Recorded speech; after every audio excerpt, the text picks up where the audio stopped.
இன்னொரு பக்கம் வந்து பகுத்தறிவு முற்போக்குன்னு ஒரு கும்பல் பேசிட்டு இருக்கு. அவங்களே வந்துட்டு சிலப்பதிகாரத்தை வந்து பெருமையாவும் பேசுவாங்க, அவங்களே சிலப்பதிகாரத்தை தப்பாவும் பேசுவாங்க. இப்ப தமிழர்களுடைய காப்பியம், தமிழ் தேசிய காப்பியம்னா சிலப்பதிகாரத்தை திட்டுவாங்க, திராவிட இலக்கியம் சொல்லிட்டு அதே சிலப்பதிகாரத்தை சொல்லுவாங்க. அந்த மாதிரியான ஒரு வேலையை அவங்க பார்த்துட்டு இருக்காங்க. அவங்க என்ன சொல்லிட்டாங்கன்னா, இதெல்லாம் வந்துட்டு பகுத்தறிவுக்கு ஒவ்வாதது. பகுத்தறிவுனா சமாதியில இருக்கிறவங்க தயிரோட சாப்பிடுவாங்கன்னு நம்புறது பகுத்தறிவு இல்லைங்களா?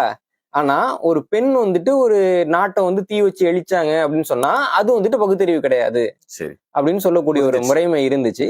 அப்ப அதற்கான வாய்ப்பு என்ன? ஏன்னா இப்ப கண்ணகியினுடைய கதை பாத்தீங்கன்னா பாண்டிய அரசுக்கு எதிரான கதை. பாக்குறப்பே தெரியும், பாண்டிய அரசர் வந்துட்டு தவறா வந்து தீர்ப்பு சொல்லிட்டாரு அப்படின்னு முதல்ல சொல்லிட்டு, பிறகு தான் செய்த தவற அந்த பாண்டிய அரசனே ஏத்துக்கிட்டு தனக்கு தானே தண்டனை கொடுத்து இறந்து போயிட்டாருன்னு சொல்லக்கூடிய ஒரு கதை. அவர் வந்துட்டு அதாவது செல்லுயிர் வந்துட்டு செங்கோலாக்கியதுன்னு சொல்லுவாங்க. அந்த உயிர் விட்டு அவருடைய அந்த தாழ்ந்த செங்கோலை நிமித்தினாரும் கூட அடிப்படையில பாண்டிய அரசர் ஒரு தவறு செய்தாருங்கிற ஒரு உள்ளடக்கம் அதுல இருக்கு. ஆனா இந்த கண்ணகி கதை பாண்டிய நாட்டுல அந்த அவ்வளவு காலமா இருந்திருக்கே.